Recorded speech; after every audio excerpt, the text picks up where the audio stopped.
am Nat. And I'm Guy, and this is your home for everything Alberta independence. We got a ton of Alberta news coming in today. We had yesterday off, so I kind of doubled all the stories up. It might go a little longer today.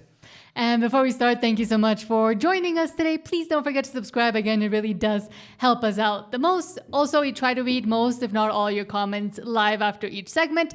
But we do pause the whole show, and Super Chats really do help us out. We pause the whole show for Super Chats, and we have memberships. Absolutely. And I think I'm the only one waving on the comments right now. Yes, and we have no comments, so I guess we can just go straight to it. Yeah, so feel free to leave comments, so we will read them throughout the show for sure. Yes. Okay. Let's go right into breaking news. And there was a lot of breaking news, especially with the federalization of natural resources today. Carney seems to just be trying to, number one, hand out contracts, but also take sovereignty away from provinces.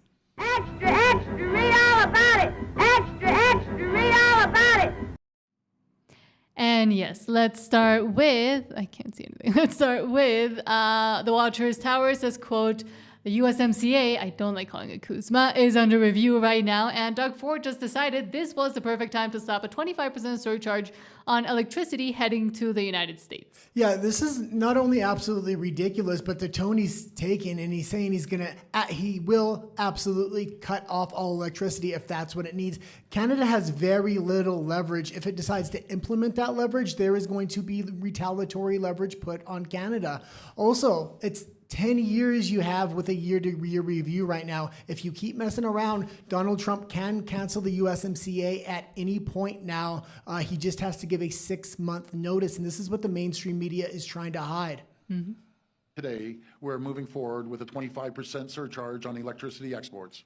For the 1.5 million American homes and businesses that Ontario powers, homes and businesses in Minnesota, Michigan, and New York. This surcharge will cost families and businesses in these states up to $400,000 each and every single day. On an average, this will add around $100 per month to the bills of hardworking Americans. Let me be clear, I will not hesitate to increase this charge. If necessary, if the United States escalates, I will not hesitate to shut the electricity off completely.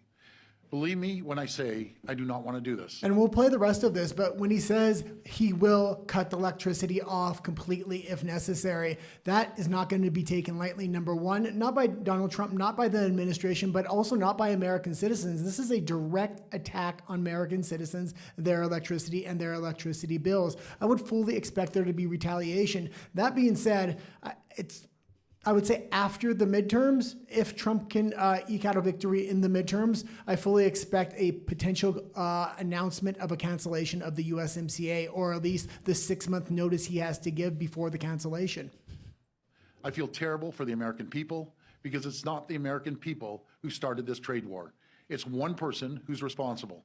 That's President Trump. Today, well, he was almost right there, but the person responsible is Carney, with his elbows up and using the whole trade war strategy as a way to win the election after he was selected initially by Trudeau and the powers that be. Well, Carney's refusing to completely refusing to even come to the table. He's willing to come to talks, but not formal talks. Mexico has been complaining about him not even showing up at the negotiations, or at least not his negotiators. There's been multiple articles written, multiple dates where the Canadian negotiators just didn't show up for the negotiations. What message does that not only send to the Americans, but to the Mexicans who had previously demanded that Canada be part of the deal? I think that's going to go up in flames at this point. Carney is expecting the 10 years to hold, which I fully don't expect it to hold while he transitions away from the United States and probably into China's arms, as well as to federalize natural resources. I think he's looking at that as the future of Canada. Mm-hmm. But next, let's go to RMC86 saying, quote, as expected, legacy media is in full gaslighting mode on the USMCA announcement. Tom Mulcair sings for his supper, saying Carney's July 1st speech calms Canadians. And 2, Trump came to his senses and didn't blow up the USMCA, touted as a victory. Okay, and we can just go right into it. And this is left-wing delusion. Again, we'll comment as he goes through it, but he's constantly come out. I mean, he's kind of tamed here compared to what he usually says about the midterms. We only have to go to the midterms because Trump is going to get blown out and we're going to impeach him. That's his usual rhetoric. Carney, full of energy, smiling, able to calm things, I think, fairly, mentioning the fact that the worst part that could have happened, which would have been the announcement that the U.S. was withdrawing with 6 months' notice, has not occurred.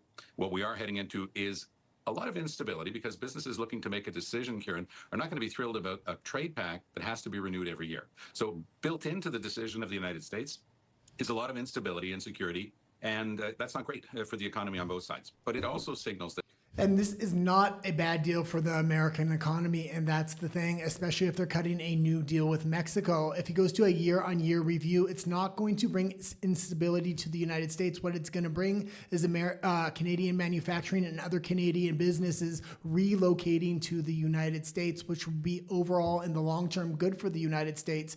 And because it's a year-on-year review, it won't have a severe economic impact on the United States. It's completely the opposite for Canada because they're the ones that are be losing those businesses, and it brings nothing but instability. If it was bringing instability to the United States, they would have simply renewed the 16-year contract. They don't want that. What they want is a fair deal now, and they've been going around the world getting those fair deals from Europe to Australia to the UK. Canada is its next door neighbor, and it has completely abused the USMCA up to this point. That Trump has finally been prevailed upon to understand that the trade deal in and of itself is a good thing for all three parties. It increases overall trade. It increases wealth in all three countries. He's just got to understand that in a relationship, one side doesn't get to get everything that it wants. If we get past the fall elections, what they call the midterms in the United States, I think that it's going to be quite difficult for Donald Trump. Once we get past that, Kieran, we're into the last year of his mandate. So his ability to completely upset the apple cart is going to be diminished. And the type of behavior that we've seen from him in the past, of course, will be less credible. And let's hope that we do get past those midterms. And we have to realize that this is all the mainstream media. This is the entire left. Their plan is to wait Trump out. They're putting every dollar they have into these midterms so they can freeze Trump out in the second term and gain a possible impeachment, number one. But number two, they need to win the midterms to roll that into 2028. If they can't win the midterms, they're not going to be able to get many donations. They're struggling on their donations right now. The only person with major donations is George Soros, and that was through money that was funneled to him through the Biden administration before he left office. They're going to need to show something, and the midterms are that something if they want to build up a war chest for the 2028 election. If J.D. Vance gets in there, it's not only going to be more of the same, I think it's going to be much more tactical, much more strategic, and much more honed in. Terms that Trump, if Trump is indeed weakened, as many expect him to be, I think that will be good news for Canada and for the prospects of a trade deal. Businesses don't make a decision on an annual basis. If you're looking at investing in Canada, if you're trying, to bring a big investment here, it has to be planned over many years.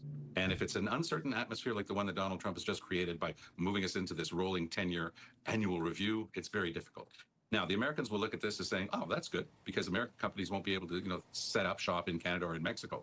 But it's the same thing both ways. The Americans have set things up with their tariffs that it has become increasingly interesting for investments to come to that country. But people will be making the same evaluation. They don't know where things stand, or even more importantly, where they'll stand in 2-3 years down the road. That uncertainty plays against the United States as much as it plays against Canada and Mexico. Okay, and you can leave it there. And it doesn't play against the United States because Mexico and the United States are cutting an individual deal. Already, a lot of the manufacturing that has left Canada, the lower grade manufacturing the United States actually doesn't want. They want more high-end, high-tech manufacturing. They're sending a lot of that lower grade manufacturing down to Mexico, where you're getting cheaper wages and a more secure tariff, because Mexico has been working for over a year now on renewing that trade deal, if not renewing, making a whole new deal with the Americans.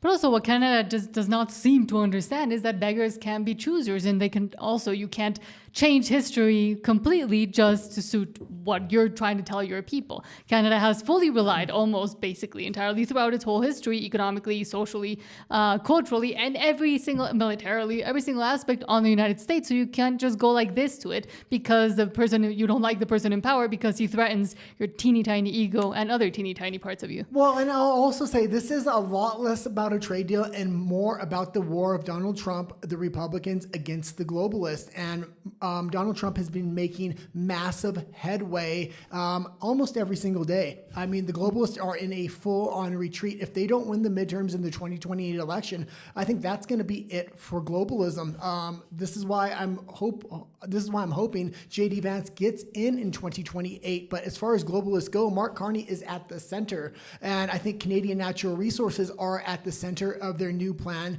to revive globalism if they can wait Trump out and get a favorable election in 2028. Mm-hmm. But next, let's go to the teeny tiny person himself. Courtney Thoreau says, quote, Prime Minister Mark Carney confirms new deal with BC that would aim to make Canada the preferred supplier of LNG by assisting in permitting, financing, and construction of key projects. More money for northern BC projects and mining also included. Yeah, and there's a lot of big announcements coming out today, some of them involving Alberta that has been delayed. It's supposed to be announced later tonight or tomorrow. We'll see kind of what happens with that. But I've been saying since Mark Carney got elected, he is looking to nationalize natural resources, which will take sovereignty away from provinces. I've said this almost every episode, day after day after day. Every single other content and creator in Canada has read Mark Carney's book Values and assumes that he is a climate ideologue. That is not the case at all. He tried to set up a new economic system, which is failing, in order to actually bring in communism and socialism into a country like Canada. Natural resources is the way I believe he's going to do that. Sorry, I was trying to figure if it looked good. Okay, let's go to the video. EB and I are announcing a landmark Canada-British Columbia Cooperative Prosperity Agreement. This agreement is comprehensive, it's ambitious, and it will help transform the entire Canadian economy. So it's not just about one province, the entire Canadian economy, and will help fund the public services on which Canadians rely. C'est un plan qui nous aidera à exploiter. And did you hear that? It will help fund the public services which Canada relies on. He's setting up the mechanisms for federalization. I've called it all the way through this thing. And he's going to make sure that all the Western provinces are interlocked with each other, that the federal government has mechanisms and controls over each province, but each province has mechanisms and control over other provinces, such as Saskatchewan having control over Alberta, British Columbia having control over Alberta because the pipelines will be going through there. They're going to pick the route. It looks like they're not going to allow the route to be the northern port, which is the deepwater port, which you could ship far more oil and natural resources out of. They're going to force it into the lower mainland port, which is not a deep water port. It's not where you want to go for a number of reasons, especially if you're Alberta. It looks like Danielle Smith, again, is making another compromise, as she did with the original MOU at that point. Mm-hmm. Next, Western Standard, oh, hold on, what happened there? Western Standard says, quote, Carney, EB strike major projects deal to fast-track LNG, mining, and trade infrastructure in BC, which is what we just saw. Yeah, exactly. I just kind of wanted to go a little bit more into it and talk about the mining and natural resource infrastructure. Carney is really investing in David Eby because David Eby is going to give him controls over any Albertan oil that's going to go through British Columbia. David Eby is completely on board. He's a complete ideologue at this point. We need to see the Conservatives in British Columbia rise up, especially for Alberta independence, because the new Conservative that, oh God, what was her name again? The new Conservative that just took power within British Columbia is more than willing to work with a free and independent Alberta. She stated as much in an interview already. Carrie Lynn Findlay? Carrie Lynn Findlay, that was the name. Lots of names in my head. Sometimes they go away. And lastly, Benny Johnson says, quote, Trump just posted this. I'm howling. Or someone you know been diagnosed with TDS? The symptoms can be relentless. Fortunately, I'm Dr. Trump, and I have a treatment plan. Let's hear what some of my patients have to say. I have been suffering for over a decade, and after listening to Dr. Trump, I can see some results. Man, I've been suffering for years. I really didn't believe that was help out there. That was when I came across this video on TV. I really thought I was a lost cause. This was going to affect me for the rest of my life. But after using the treatment plan, I can see a difference. I really wasn't sure I could help some of these people. They were so far gone, I wasn't really sure. I had no idea how much this was affecting my life. My work is slowed down. I'm hardly recognizable anymore. I just needed help. I couldn't eat. I couldn't sleep. Constantly angry. I made everyone miserable around me. I feel like I've aged 20 years in the last 2 years. I've been so concerned. I was really starting to worry about my future. The treatment is simple. Turn off. Fake news. Say your prayers, and if you ever feel anxious, just have a Diet Coke like me, and you're going to see a remarkable difference in your life. Absolutely fantastic. And Alberta Independence needs something like that. Mark Carney needs to be on there. And I'm going to say also, with this federalization that I've been talking about, now that it's obviously becoming a reality for all of Western Canada, and those mechanisms are kind of already built. So Mark Carney's going to have a fairly easy time when he starts leaning into this. He has announced that he's most likely going to announce the full pipeline probably about a month before the Alberta independence election. And this is why I've been pitching federalization so much and why it's such a bad thing. It takes sovereignty away from provinces, because we don't want a bunch of Alberta independence content creators saying, oh, a pipeline will never happen. A pipeline will never happen. And then it happens a month before we go into the polling. That will be an obvious death knell in the heart of Alberta independence. I noticed Keith Wilson has been pitching the fact that Mark Carney is building in the mechanisms of federalization, and that's what we need to start educating the general public on. Not the fact that there's not going to be a pipeline, but there's so many strings attached with it. We'll be giving up our sovereignty and our freedoms for any pipeline that comes. And before we go into the rest of the comments, thank you so much to Todd for the $5 super chat saying, quote, why do I say quote? That says, John talking to Albertans is an independence superhero for going into that Canada Day event yesterday where Tommy was exposed the Canadians' mentality. Oh, I must have missed that. So I'll have to... Yeah, I haven't seen it either. I'll have to check it on social media there. But yeah, if he did that and go into an event and ask the forever Canadian stuff, then yeah, that's great. Yeah, absolutely. I will say another thing. Was it the real Stephen Jensen that sent us a clip with some drone footage? I believe so. Yeah, from the Whistle Stop Cafe. Yes. We received it a little bit too close to when we went on air. We'll probably show it tomorrow when we come on. Yes, but thank you so much, Todd and Stephen Jensen, for sending that video and for the super chat. But now Silverfeet says, hi, watching the game simultaneously, keeping an eye on the score. The guy doesn't care at all about football, soccer, whatever you want to call it. Well, maybe a little bit now, because Mexico keeps winning, which is not bad, and America keeps winning, which is not the worst thing as Canada will lose. There's an upcoming. But I mean, even right now, Portugal, Croatia, that's the game that's going on. There's 0-0. Portugal, and we continue to see the examples that teams, and this should be a metaphor for anybody within Alberta independence or any movement as well. We continue to see that teams that have good cohesion together and are friendly together. We've seen the Mexican team and the Mexican national team training, and they're basically just playing around. It looks like a school break that they're on. But all the teams that are working together and very cohesively are doing really well and advancing, while teams that usually are really good, like Portugal in this case with Ronaldo, who's too old by now, they continue to break down because they don't have that team spirit. They're all competing and fighting each other. Same happened with Ecuador. Same happened with Uruguay. A lot of people that just thought that these teams were going to continue to be great are not, because all the egos are getting in the way and they're not working together. Well, and it's a great metaphor for life. Well, you're kind of seeing the same thing with governments, I would say, with the Shield of the Americas. Donald Trump came in there and he didn't make MOUs. He didn't make promises of things we wanted to do. He just started taking action. There's a right-wing revolution happening in Central and South America right now. Colombia just switched as well. Brazil goes later this year. Every country's on board. Even the left-wing holdout country of Mexico with Claudia Sheinbaum, their elections aren't till 2030. Even she is cooperating economically, militarily, and otherwise. The Western Hemisphere looks like it's having a bright future other than Canada, which is the holdout. And it looks like it's not only a holdout, it wants to be the leader of the globalist. It wants to federalize its natural resources, not only to save itself, bring in a UBI and a communist-like state in Canada, but also probably bring the same to the EU and be one of the big funding for different EU projects, probably going down the same path as Canada. Right now, we see the European Union, the UK, Canada, changing a lot of their legislation, moving away from free speech, moving into censorship more and more, and every day they're looking more like China when it comes to their legal policies. Mm-hmm. And next, Rafa. Hello, Rafa says, hello, hashtag Free Alberta. Yes, Free Alberta. And thank you, Rafa, for being here. I'm sure Rafa is also watching the Mexican national soccer team, football team, winning. Real Steven Jensen says, hello, everyone. Tom M is social. They know nothing about business and... there was a correction.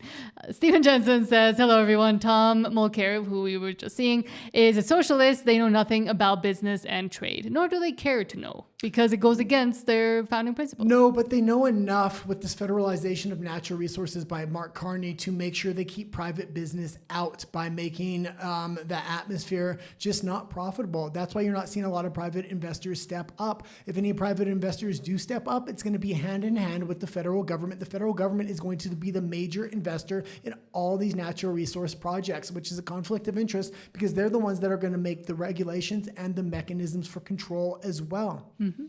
And Todd says, I think President Trump will do just fine in the midterms. And I think so too, and I think a lot of it is just smoke being blown just to see if something can, for power reasons as well. Well, the reason I think Trump is going to do so well, and if you look at different polling right now, people might say, oh, it looks like he may be in trouble, but he's the one that's in control. He's the one that's president. He can pull multiple rabbits out of his hat before those elections. He has control over Iran, over Russia, over the economy, and over a lot of other things. So I think you're going to see prices come down.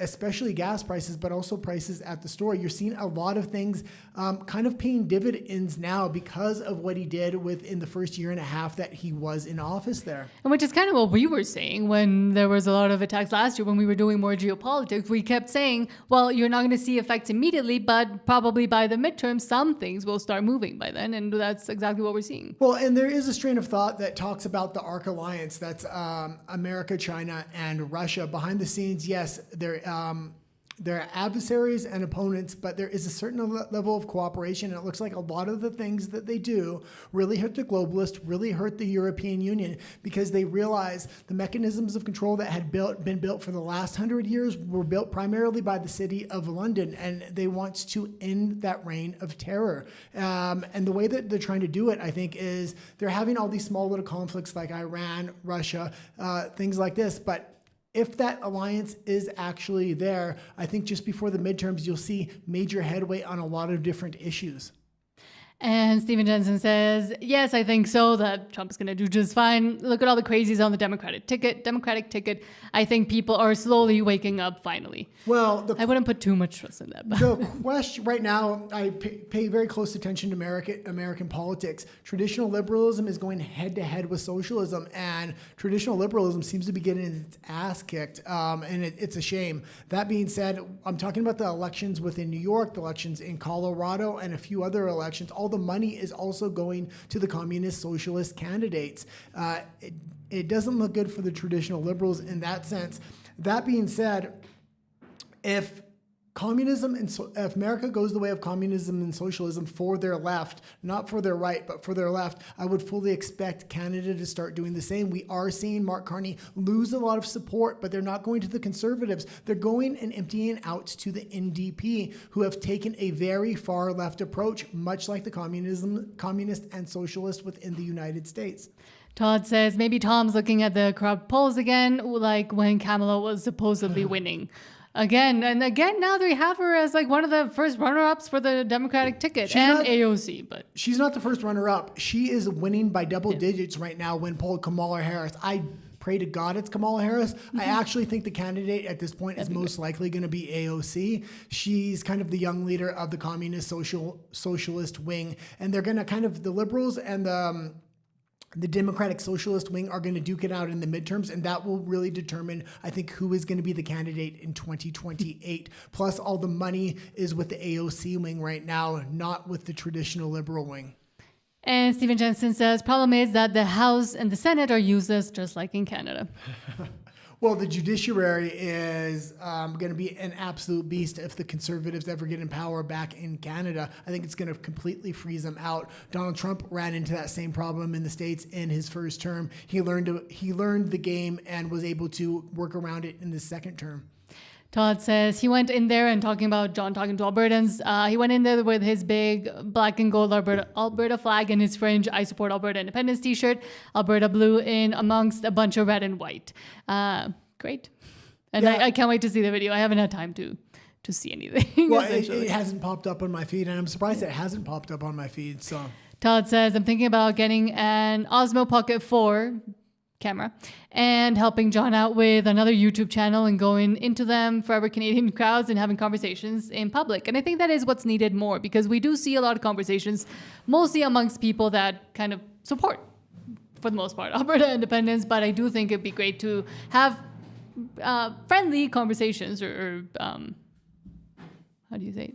Friendly conversations with, sorry, the guy's distracting me, with people that might still not support yet Alberta independence.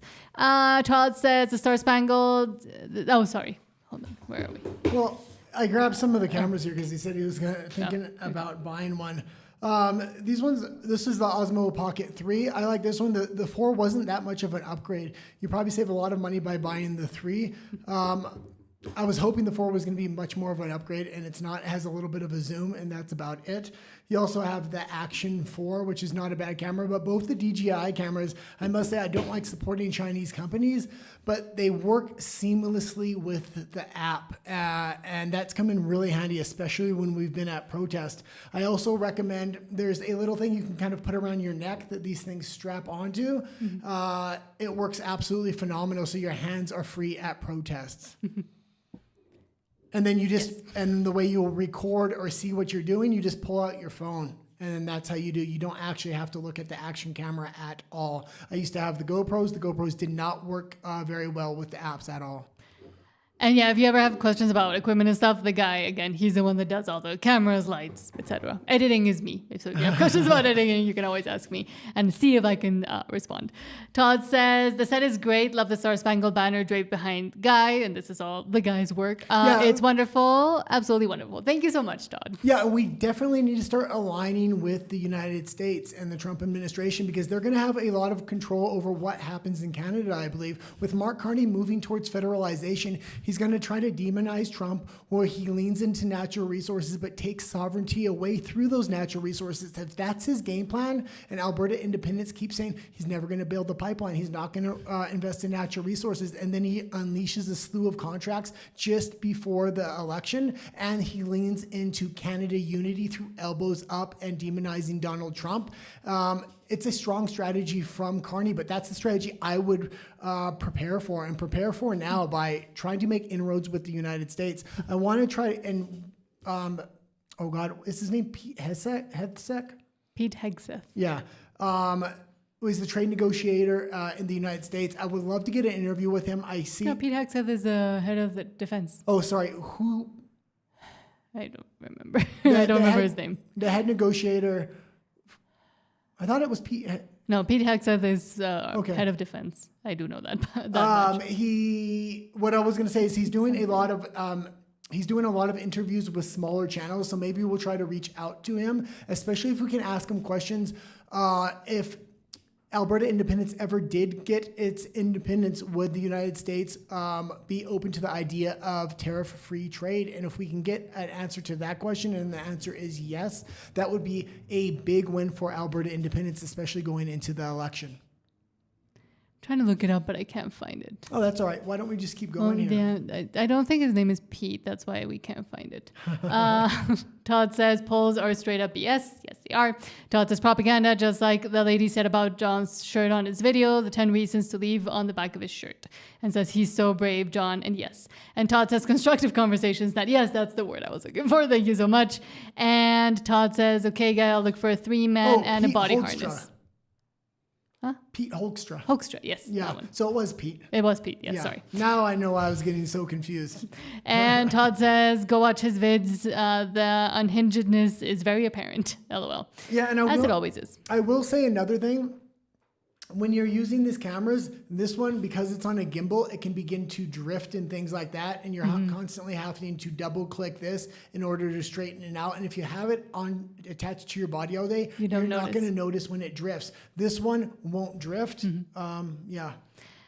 Thomas Muse, hello, thank you for being here. Says, good afternoon from Hillbilly Hill, Alberta, Freedom Peoples. Good afternoon. And says, Trump is breaking the City of London system, and Alberta independence movement is kind of doing the same by exposing how they've been using Alberta. Yeah, absolutely. And I'm glad a lot of people are waking up to the City of London and the mechanisms of control they've had over the last 100 years, and how Donald Trump, as well as a lot of other countries, are trying to break those mechanisms of control.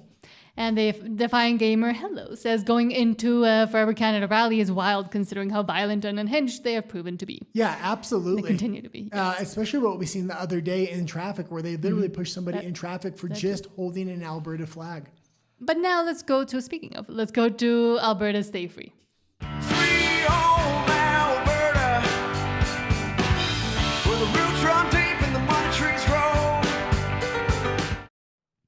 Let's start with National Post says, quote, will never be the 51st state. Bryan Adams releases protest song for Canada Day. And I remember being in school in Canada, and we had one of our teachers when I was really young was in love with Bryan Adams.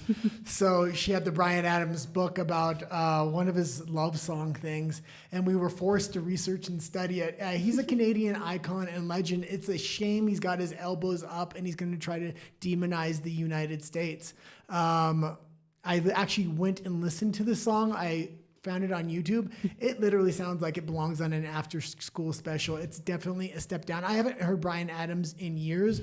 His stuff he did when he was younger was absolutely great. I don't know if he's fallen off or it is just this song. I mean, anybody that's within that mindset and ideology has fallen off fully.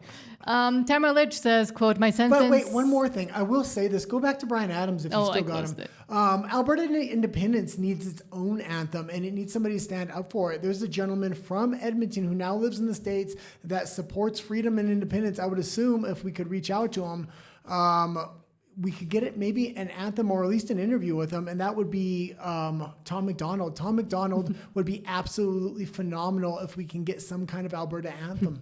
True. But next, Tamara Litch also is a musician, so maybe I would trust her as well. It says, my sentence will be served January 21st, 2027, and then it'll be back to court to start this process all over again by the time this is over. If it ever truly is, the Ontario taxpayers will be on the hook for around $15 million for the prosecution of our case alone. The Crown prosecutors are maintaining their pressure to have me in prison for 7 years, Chris Barber for 8. They also desperately want those intimidation charges to stick because I'm very, very scary and shouldn't be allowed to roam the streets. Anyways, I'm off to the food bank for my volunteer time. And Tamara Litch is an absolute legend. And the fact that they're willing to do this prosecution like this, you have to wonder what's coming. They didn't even really have the mechanisms built at the time of her prosecution. And that's why they're spending so much money to prosecute her. They now have all these mechanisms built. The problem they're having with Tamara Litch is they can't use those mechanisms because of the timeline of when things happen. But if something similar happens in Canada now, they have the mechanisms built, and they have the mechanisms where people can't even talk about a lot of these prosecutions. It's absolutely crazy what's going on in Canada. And if they're willing to spend $15 million on a prosecution like that, you have to figure Mark Carney is going to spend billions against Alberta independence, not just in the media, but handing out natural resource contracts with all kinds of control mechanisms built in just before the October 19th date. Well, it also goes to further prove how scared they are of what they were able to do, what they managed to do to rally the people during the Freedom Convoy, that were heard around the world. They were seen around the world standing up for freedom, and that completely terrifies the federal government because it takes away their own power, which is what frightens deep down most people. Next, Farm Giger, Tanya Clemens says, quote, Alberta is landlocked, but our biggest problem is being policy locked. Geography didn't stop our prosperity. Ottawa's decisions did. And yes, I am working on a video about this specific thing as well, where it's one of the arguments of the forever Canadian people. Oh, but you'll be landlocked. What do you think happens to provinces right now? They're landlocked amongst each other. They can't even trade properly with each other, let alone with the outside world. So actually, I think Alberta would be in a much better position if it was able to make its own decisions for once. And that's the thing. We need our sovereignty for all of these decisions. This gives us major leverage, not only over Canada, but over British Columbia specifically. And also, it's not necessarily about the leverage, but we can build a relationship based on similar ideas with the Americans, and we already do the majority of our trade with the Americans. As long as we can just keep that relationship going in a good manner, which it should, because ideologically, Alberta is aligned with the United States in so many ways. That would be enough to get Alberta through the hard time of playing hard negotiations with the rest of Canada as well as British Columbia if they want to play hard-nosed negotiations with us. Hey, Alberta, I hear this one a lot. We're landlocked. How would we trade? Wouldn't we be stuck? And I get why that sounds scary at first, so let's slow it down and actually talk through it. First off, Alberta isn't landlocked in the way people think. We're not cut off from the world. I've always thought of it this way. We're handcuffed by our own federal government. We're policy locked. We already produce world-class energy, food, and materials. The issue isn't that we can't move them. It's that federal policy has limited where and how we're allowed to sell them. Here's something most people don't realize. About 90% of Alberta's exports already go south to the United States, not east or west through Canada. That trade already crosses an international border every single day. Sovereignty doesn't suddenly stop that. If anything, it makes those relationships more direct. Another thing that matters here is international law.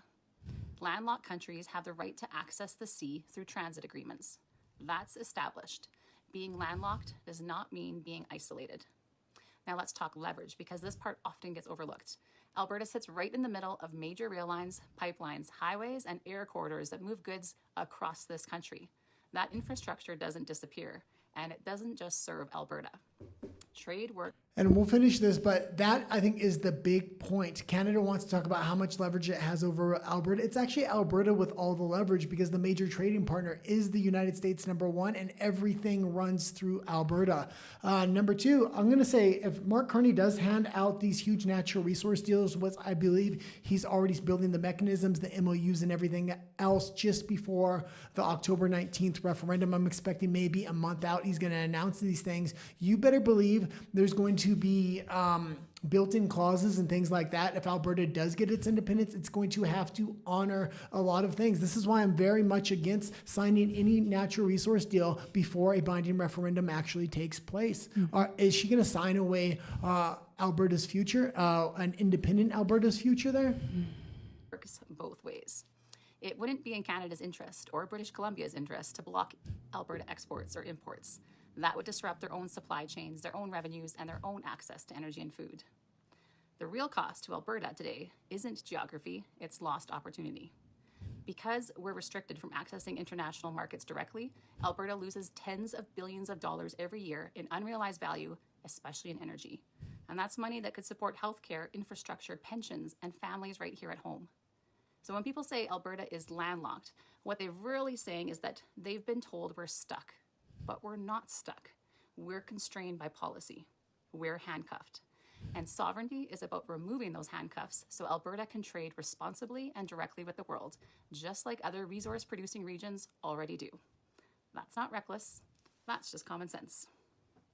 Absolutely. And another thing here is, because of the amount of leverage Alberta has, if Alberta does gain its independence, the natural province the federal government would lean on for those remittance payments would have to be British Columbia. It's the biggest, it has the most natural resources, whether it's natural gas or mining. Primarily it's mining sector. I used to work in that mining sector. It's tragically underdeveloped. They would lean into it heavy. The problem with that is everything, all those natural resources have to go through Alberta to make it to the rest of Canada. The other option would possibly be Saskatchewan, but yes. We got a super chat. That's why I paused it. Thank you so much to Sean for the $2. Well, not $1.99. Thank you. Super chat saying, we the chat, I don't know who in the chat, but says we the chat decided Nat needs to sing Summer of 69. I don't sing. You can ask the guy. I don't sing.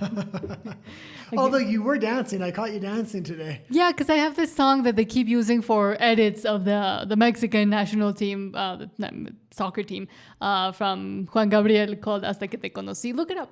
It's a good song. And it's stuck in my head. But I walked in to the restroom because you were putting your makeup on and stuff, and then you were just dancing. I said, what the hell are you dancing to? to that, to Juan Gabriel. But thank you so much, Sean. But yeah, I don't sing. I don't have the voice. But next, let's go to Rise of Alberta saying, quote, outside Alberta and Saskatchewan, Canada voted 62.5%. Percent left of center. California voted 57% left of center. The rest of Canada is further left than California, and it's very evidently so. That is a statistic that should terrify every Albertan. Yeah, this is the massive trap of Canada, especially now that the majority government has come in. It's been well over a decade of ideological policies. Conservatives are just fleeing the country en masse. They're primarily going to the United States or Mexico. We're one of those people that left Canada because I didn't see any hope in Canada. That being said, Alberta independence kind of came out of nowhere onto the national stage, and it is giving a lot of people hope. I just wish it was a binding referendum, because then I think Conservatives would have moved to Alberta rather than leave the country, and that would have easily pushed us over that edge. That being said, when that binding referendum comes, I fully expect a lot of Conservatives from the rest of Canada to move to Alberta in order to help Alberta get its independence, because I think everybody realizes Canada's gone. Alberta has a chance here. I want to tell you guys some numbers about Canada right now, just to tell you just how divided we are as a nation. So I did analysis one day. I had some time and I got a spreadsheet out, and I was looking at the way that Canada votes. And we have this illusion in Canada that the left and right are maybe a little closer than we think. So we've got 4 left-wing parties in Canada and 1 right-wing party, right? The only reason one's even close is because they split their vote 4 ways and we only have 1. So if you take Alberta and Saskatchewan out of Canada, so Alberta and Saskatchewan in the last federal election voted 63% right-wing. Okay? If you take Alberta and Saskatchewan out of the voting pool, the rest of Canada voted 62.5% left of center. 62.5% after whatever the hell that was that we experienced for 10 years under Trudeau. Like, you'd think if at any point they would be ready for change, it would be then. 62.5% of Canada voted left of center. Just to put that into perspective for you, California voted 57% left of center in the last election. That was the turning point for me. That was when I knew that this place was not my home anymore. Do you guys think California's going to vote Republican anytime soon? Well, they're closer than the rest of Canada. They are closer to voting a Republican president in than the rest of Canada is to voting a Conservative government in. They keep voting for what we're seeing. The crime, the immigration, the fiscal policies, the trade agreements. Today is the last day of our trade agreement. Like, we think it's been bad before. What happens when that thing gets torn up? We've had all these jobs get lost. We're the only G7 country in a recession. Oh, yeah, but it's not that bad. Whatever you keep telling yourself. The sad part about this nation is that most of the people think it's going well. And that's okay. Because the truth is, the biggest problem with this country is the fact that our values are no longer aligned. Yeah, and that is the truth. And I will say I watch a lot of mainstream media just to know what their talking points are and things like this.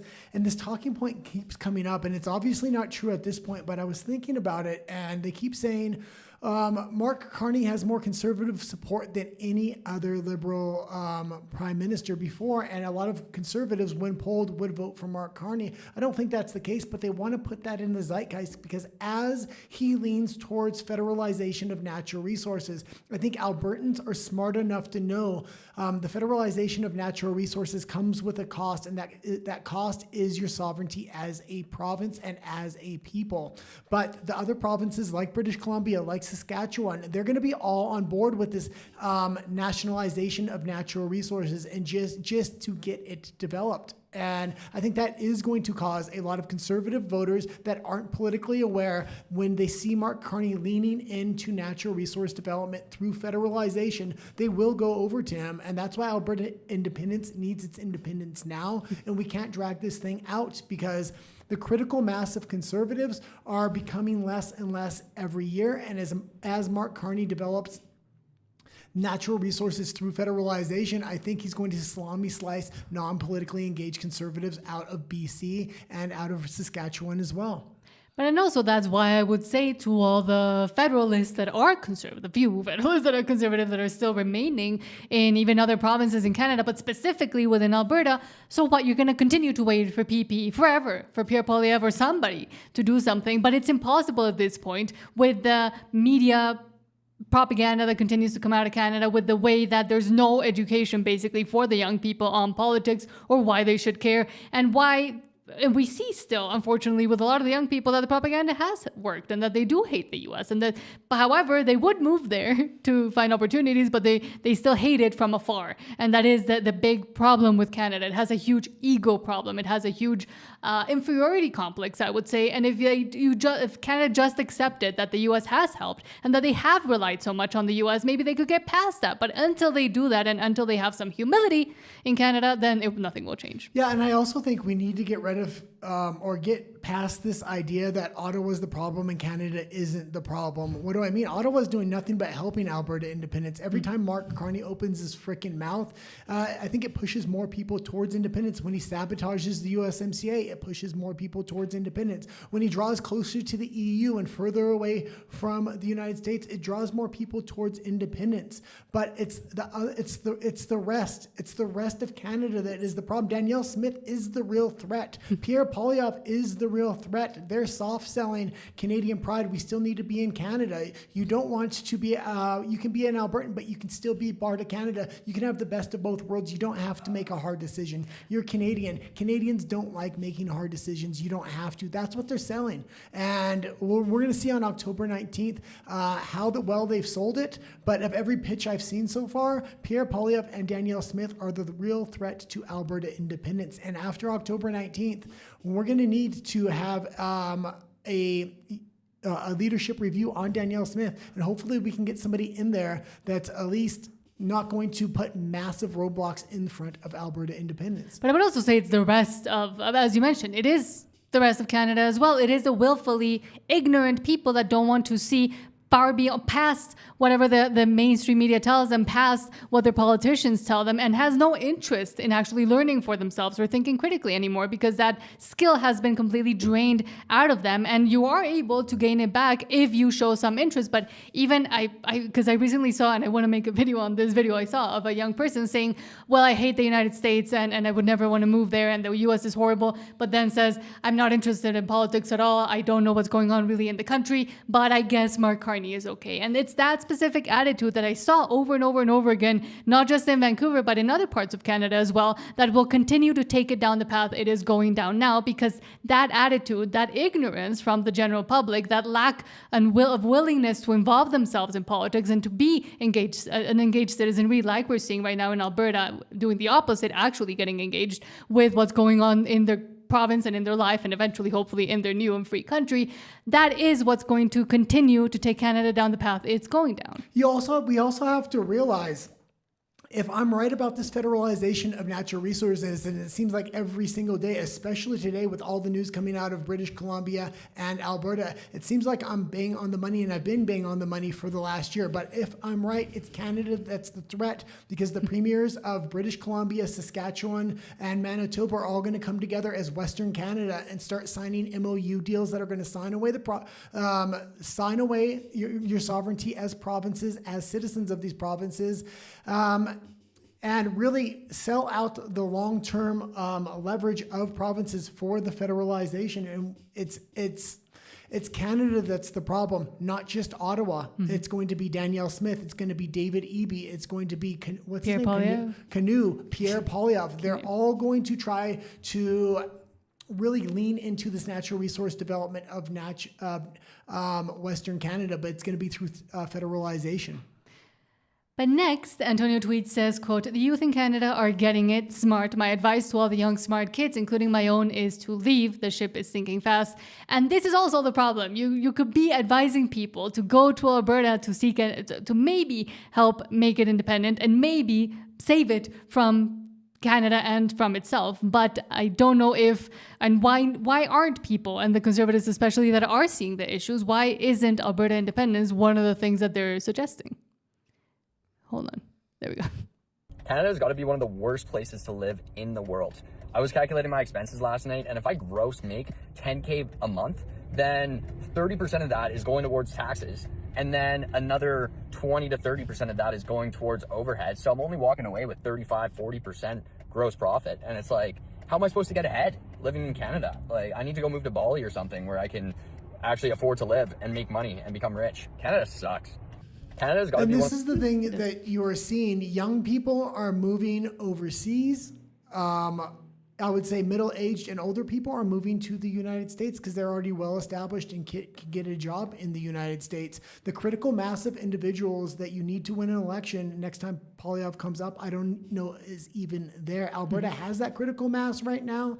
This is also why we need to get a binding referendum in quick succession after this non-binding referendum, so we can start appealing to national conservatives as well as the young to move to Alberta to vote for independence and a real future, to not be pushed out of your country, but to take your country with you. And lastly, Eva Chipiuk says how we can't let a little mud stop you from having fun. This is the Alberta way. And this was a fantastic little clip. And this is the culture. And we got a few stories later about how Canada is actually erasing its culture. We don't want to erase this. We want to lean into this. And this is a shared culture with the United States as well. And this is why they are Alberta's #1 trading partner. And Mexico, because Cowboys are in Mexico. Out in the country, past the city limit sign, where there's a honky tonk, there's a county line. The door starts jumping every night when the sun goes down, down, down. They got whiskey, women, music and smoke. It's where all the cowboy folk go to Lutsko boogie. And you can leave it there. And absolutely fantastic. And I will say in the United States as well, I had some friends from Texas, and they said when they were in high school, there's actually bull riding teams. That would be fantastic to see in Alberta. Now, in a Canada, you'll never see that. It's too unsafe. It's too masculine. But in an independent Alberta, we could see something like that. And maybe have competitions against the people in Texas. But now let's go to your comments and then into Alberta politics. Todd says, Kay, what's the one, asking you, what's the one that doesn't drift again, guy? The rectangle one? What's it called? DJI Action 4. There might be an Action 5 out now. The Action 4 works really well as well. This just happens to be that one I have. I had both of them. I tested them out. This works well if you're going to kind of hold it in your hand and walk and talk with it. That's what this one's best for. But if you're going to attach it to your body as like a security cam at a protest or something like that, I would definitely recommend something more like this. This is much more durable as well if somebody does try to grab it or something. Todd also says, what a loser, no balls, Bryan Adams, milquetoast. Oh, absolutely. Well, in service of last time I had really listened to Bryan Adams was when I was a kid, and I remember he's pretty good. So when I went to go listen to the song, I was really expecting a lot more from him, and I was glad that he's really lost touch in his old age, and he's lost a lot of skills as well. Sean says, what about the Club of Rome? Aren't they good people? Sarcasm. Well, Justin Trudeau's father was one of the founding members of the Club of Rome. A lot of people don't know that. Stephen Jensen says, you can lock the position so it will point to where you pointed on the Osmo Pocket 4. Don't know about the Pocket 3. No, you can lock it, but it still drifts. Yeah. Because it's on a gimbal, and that's part of the issue. Sean says, how dare you say anything negative about Bryan Adams, a Canadian legend? Okay, elbows up. Slowly trying to get away from his legend status. Todd says, Kay, I'll call Tom McDonald, get him to bust a rhyme. Yeah, and this is the thing. Hopefully. I mean, he's from Edmonton. Somebody has to know his family, especially if they still live in Edmonton or people that knew him growing up. Somebody has to know a resource to contact him about Alberta independence. Everything he does is right in the wheelhouse of supporting a movement like Alberta independence. True. Todd says, I did listen to his good stuff back in the day, but now that I know what he's about, I can't stand it. And Sean says, Bryan Adams was lame when I was a kid. Really one overrated good song, Summer of 69. Really a one-hit wonder in my eyes. And funnily enough, a lot of people don't know what he was actually singing about there. And it was about what you're thinking of. Well, yeah, and I will say not this. the year. The other thing. I used to thought I was never a big fan of Bryan Adams, but when I heard him occasionally, I used to think he was pretty good. I do recommend everybody go listen to this new song because it was literally cringe like it belonged on an after-school special or something like that. I mean, I don't know if somebody paid him a bunch of money to promote that, and then he's just like he wasn't inspired to make the song because, man, it almost sounded like an AI song. Todd says, seen Tanya Clements at the Whistle Stop yesterday. Love her. And she's great as well. The one, you know who Tanya is, yeah. Todd says, I vote Tanya for Presidente. And says, Danielle Smith with a backbone. And Todd says, Tanya Clements can replace Danielle Smith, easy peasy. Yeah, absolutely. And Eva Chipiuk, I had posted that little clip with the little guy riding the sheep there, and she reposted it. So thank you for that as well. Because once in a while, her or Keith Wilson will repost something, and it's nice. Todd says, what do you want another politician that speaks gibberish to replace Danielle Smith? No, thanks. And Todd says, no, I'd rather her sing a Spanish song. No, and the big reason we need somebody to replace Danielle Smith in a leadership review is after the non-binding referendum, going into the binding referendum, you have about a year. You need a leader that's going to push sovereign policies and expose the government for not allowing the Albertan politician to do that. That's going to be a real-time education for the Canadian public, because right now what they're pitching is, oh, you can do whatever you want. We have sovereignty. You're stronger within a united Canada. If we stop sending remittance payments because we write up a bill that allows us to do that, or we take back the Alberta pension plan and put it in Alberta banks, these are things the federal government is absolutely not going to allow us to do. They're going to put a stop to it. They're going to take us to court over it, and we could educate the public in real time. Danielle Smith won't do this. I recently watched the 2 interviews that she did with Jason Levine as well as Berta Proud Dad, and she made it clear the reason she didn't put questions like that on this non-binding referendum, and it was about immigration, because she thought that's what she can get done. It's not always about what you can get done. Sometimes it's about what you can't get done, and to expose the federal government in the process, to really rile up people to start making change. Because if you can get enough pressure put on the federal government, sometimes change can come. And Sean asks, even the Northwest Territories vote that far left? And then Todd says, yeah, the Northwest Territories is woke AF. Yeah, and that's what I was seeing when I was looking at a lot of the polling and stuff like that. I think it's a lot of First Nations and stuff like that. It must be, because a lot of it was actually voting NDP. I was surprised.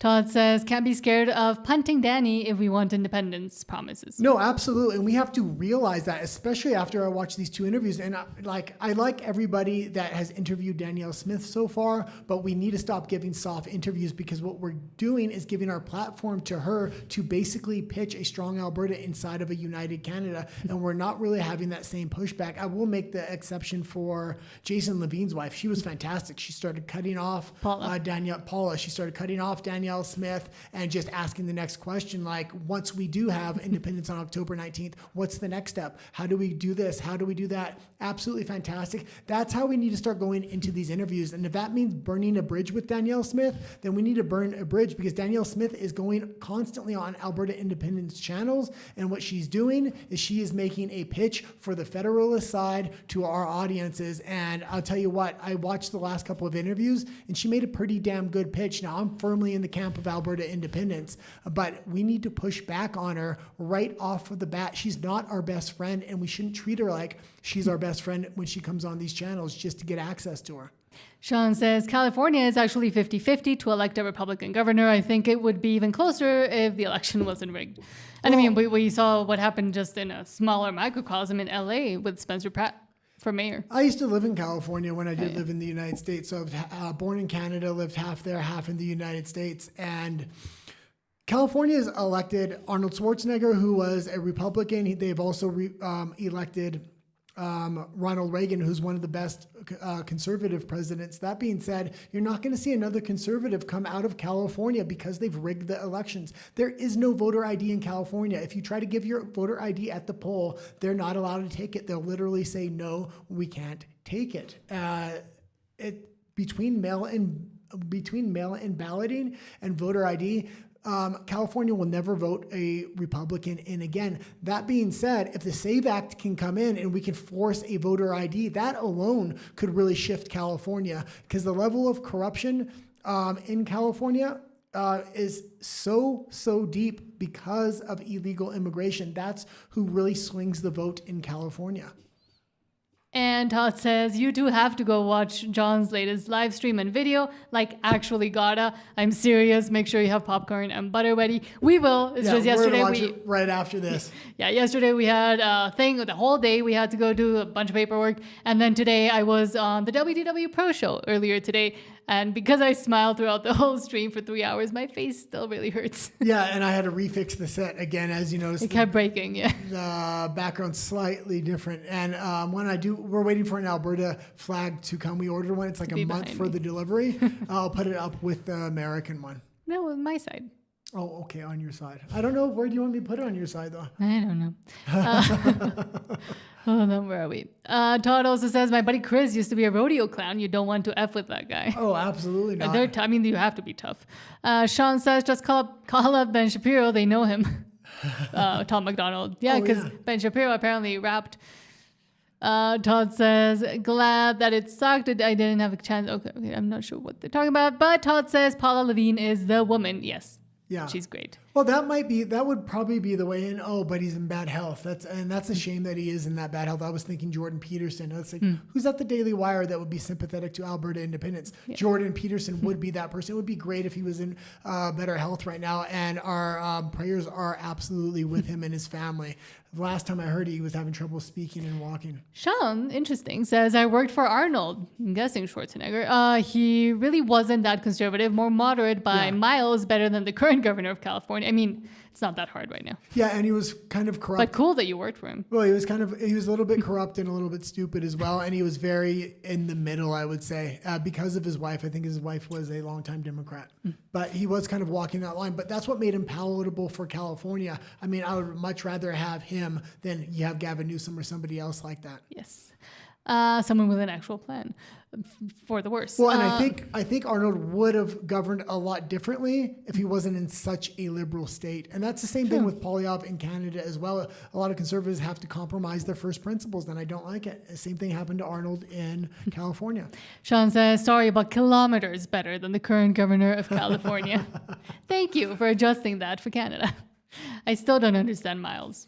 Or gallons. That's all I move ones. Gallons, miles, and inches. So I always convert everything to inches because I have a general idea of how big an inch is. Because I grew up in Mexico and we use the normal system too. Yeah. The metric system. The real system. Defying Gamer says, everyone complains about Smith, but honestly, what's the alternative? It would be Nenshi the Hut or worse? No. The alternative is not Nenshi. The alternative would be a compromise candidate that federal conservatives would vote for, like a Keith Wilson. And even somebody like Jason Kenney, when he debated Keith Wilson or when he gives interviews, he'll literally say Alberta independence has lost their mind, except for Keith Wilson. I actually don't mind him. He's somewhat moderate and I can understand where he's coming from. So if Jason Kenney's saying that, I'm sure there's a lot of other people within the UCP that would vote for a Keith Wilson, and a lot of conservatives in general. I think Keith Wilson would be a winning candidate and a compromise candidate we could put up to replace Danielle Smith. But there's not too many people we can put up,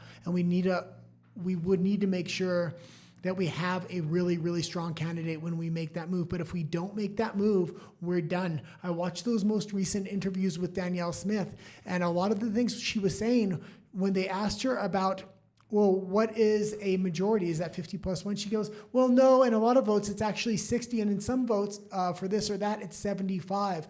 What are they setting up here? They're setting up a non-binding referendum. So if we can get 60, they're going to say a clear majority is 75 in a binding referendum. This non-binding referendum is giving them a litmus test on what general percentage Alberta independence has right now, so they can sit what a clear majority is later on. And I think that was the biggest takeaway I took from Jason Levine's interview with Danielle Smith. They're not looking for a 50+1. And this is why we really need to get Quebec speaking up on this particular issue. Last time it came up, they really did speak up. But it looks like Danielle Smith, because she's in control of the province of Alberta, she's the one that's going to put the question forward to submit it to the federal government for the Clarity Act, and then she's the one that's going to accept the rules of whether it's 60 or 75% or anything else. That's what it sounds like. We need a premier that's going to push back on that and stop asking Canada and just start laying out the questions and what a clear majority is. It's 50+1. That's been historically what democracy has been on a global basis, 50+1. Mark Carney didn't even win 50%. Stephen Jensen, thank you. Sorry for making you wait. I was waiting for the guy to finish talking. Thank you so much for the $5 super chat, saying Bruce Party said yesterday at the whistle stop that for true quote unquote freedom, or for true freedom, the nanny full service welfare state must end or will never be free from government. And Bruce Party, where you were mentioning Jordan Peterson, I was just about to say Bruce Party. Bruce Party is the new Jordan. But I mean, completely right with him. Right now, I agree with him. I really do feel like Bruce Party is stepping into that role of Jordan Peterson while he's kind of gone. He's really one of the big thought leaders, and I'm glad he's so close to Alberta independence. He's really woken me up on a lot of things, and he takes a very hard stance against Danielle Smith too, and I think a lot of people are waking up because of the interviews he's doing and the arguments that he's making.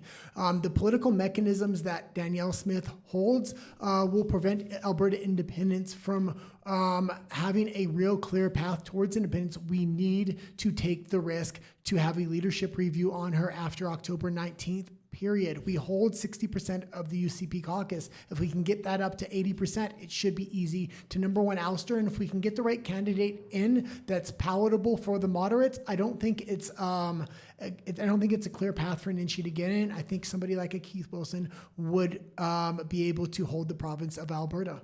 And Beulah Hillier, thank you for being here, says watching from Alberta, and thank you so much. And Silverfeet, if you are still watching the game, just let me know how Portugal is playing. I want to know so I don't lose a bet with myself. You can go to you real quick. Oh, to me? Okay, I'll keep reading comments then.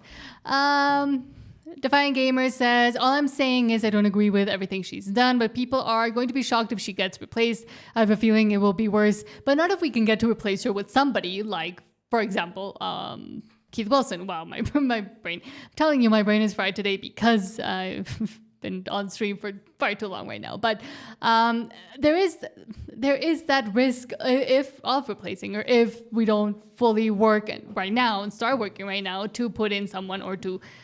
You probably can answer this question better. We're absolutely screwed if we don't we're absolutely screwed if we don't oust Danielle Smith. Number one, because the federalization of natural resources, and she's going to sign the future of Alberta away and get it stuck in a federalist grab with British Columbia, Saskatchewan, as well as Alberta. That's number one. But number two, she's already said she's going to go to the federal government for approval for all of these mechanisms. That means they can set a 60% clarity or a 75% majority clarity, which is absolutely ridiculous. It's 50+1. She said that in the Jason Levine interview. We have to take her seriously. And if we're going to take her seriously, that's not 50+1.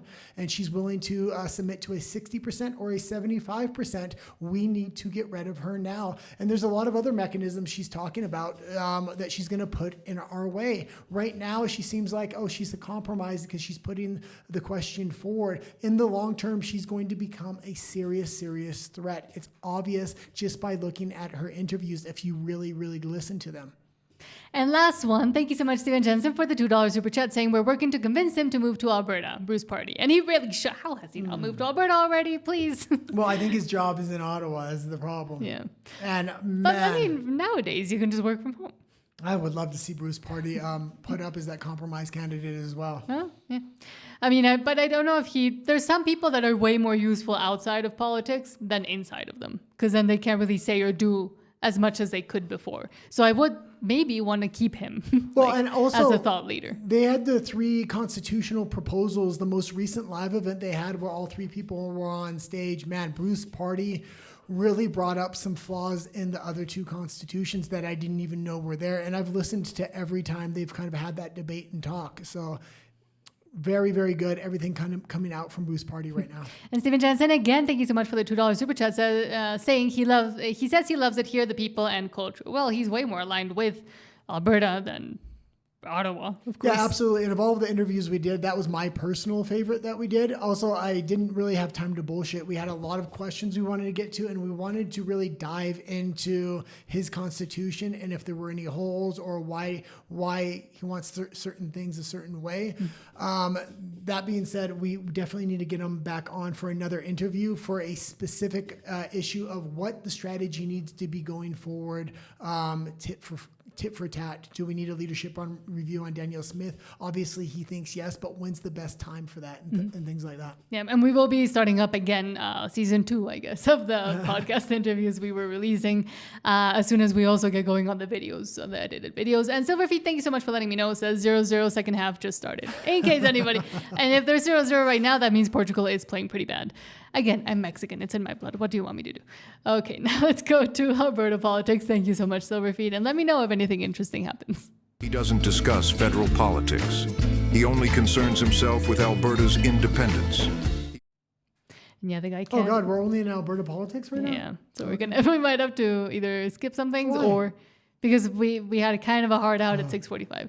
But let's hurry up and let's start with, because I'd rather read your comments and talk to you than and do this the was news. a great clip, and this Muslim's going to try to play this down, but what's actually said in the call of prayer is there's one God, there's only one God, and it goes on from there. It's a pretty hard line if you actually know the translation of the call to prayer. He's trying to compare it to prayer bells. It's completely different. Rebel News says Muslim man in Regina tells Ezra Levant he's quote unquote not welcome in our community after Rebel commander asked if he supported the local mosque playing the Islamic call to prayer over the loudspeakers.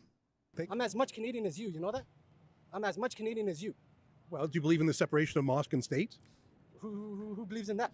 So you don't. What does that have to do with here? Well, you're projecting a Muslim call to prayer Muslim in call a to secular prayer, so city. when the church bells rings, do you do anything? Oh, does no, it? you don't. So that's why.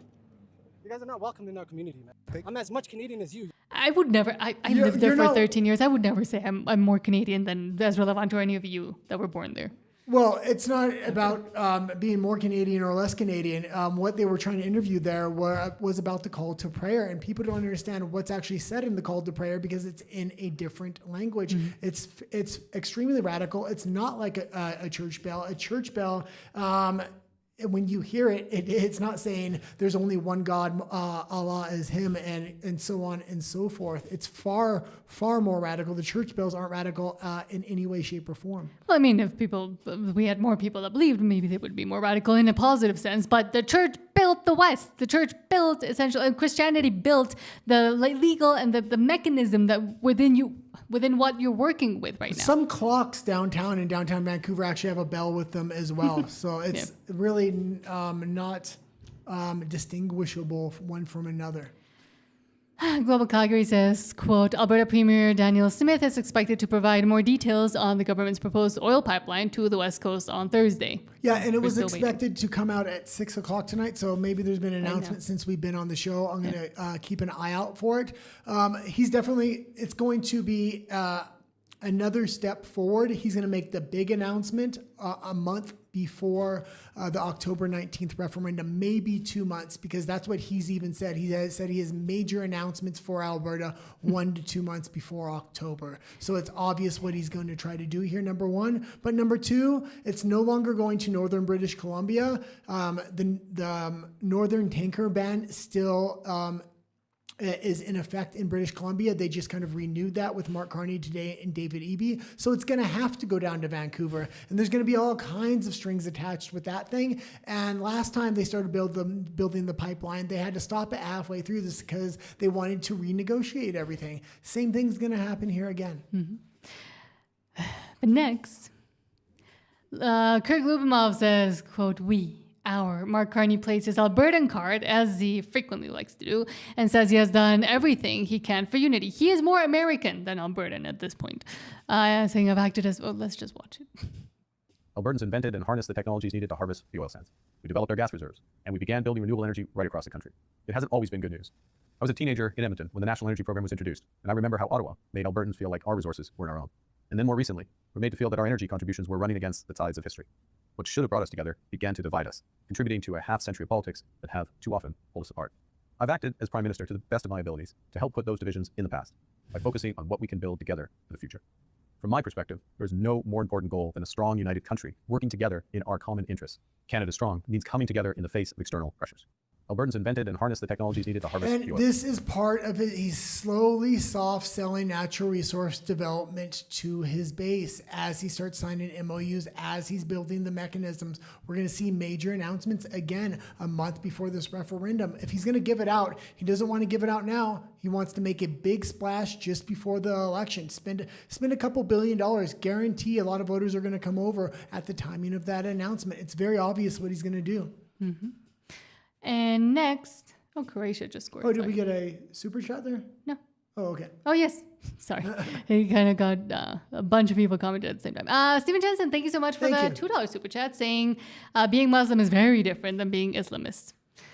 But we know which kinds are the ones that are trying to continue with imposing, I will say, the culture upon the rest of Canada. And we see what's happening in And the other West. places. We see what happened in the UK. We see what is happening in the EU. We don't want this to happen in Canada, period. And it's a small population in Canada, so you don't need a huge influx of another population to supersede the culture that I guess somewhat exists in Canada. That being said, the federal government's trying to erase its own culture at this point.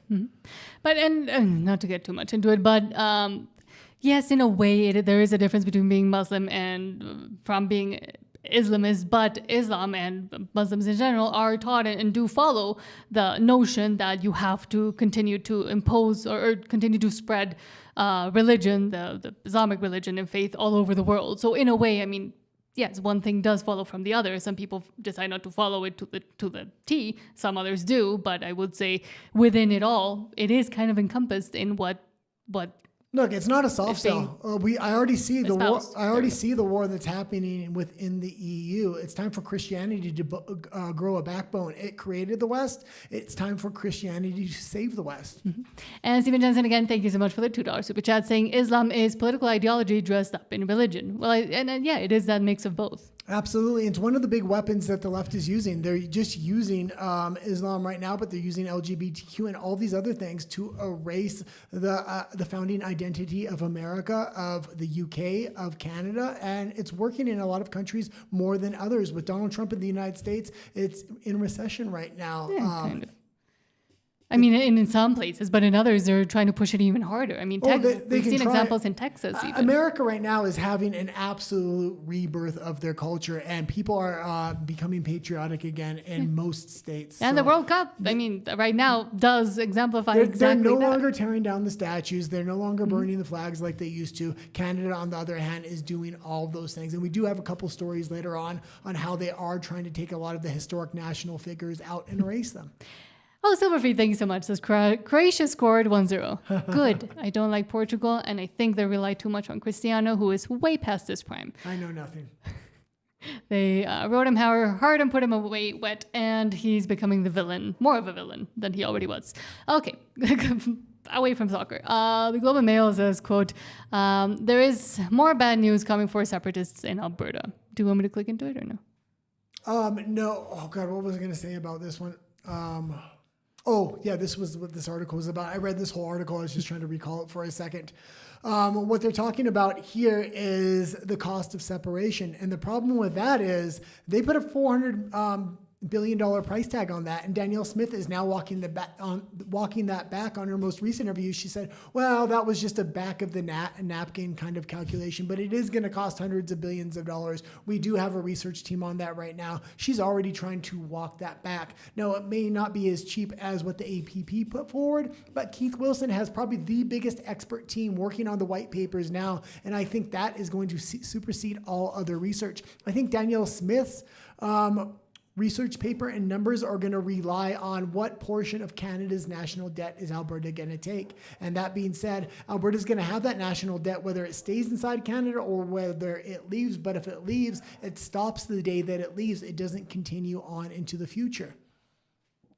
I'm back. Oh, we have a couple of super chats. Yes. One more. Sean, thank you so much for the $1.99 super chat saying Guy misspoke. I'm glad at least he sent us a super chat saying he meant MMWG 2SLGBTQQIIAA plus people. No, I meant the alphabet retards, but they probably can't even spell alphabets. Hold on. Oh, and now we can go to actual comments. Hold on. Oh, that was the last story for that section. Yes, for that section. Where were we? Oh, the next in Alberta Personalities, the next story's crazy. Todd says, yeah, we could sure use some Jordan Peterson right now in our team. But again, I will point to Bruce Party in a sense. And definitely Bruce. And not to compare them too much, but yeah. Well, no, they're both thought leaders that really get to a lot of issues early on before anybody else sees them, especially Bruce Party.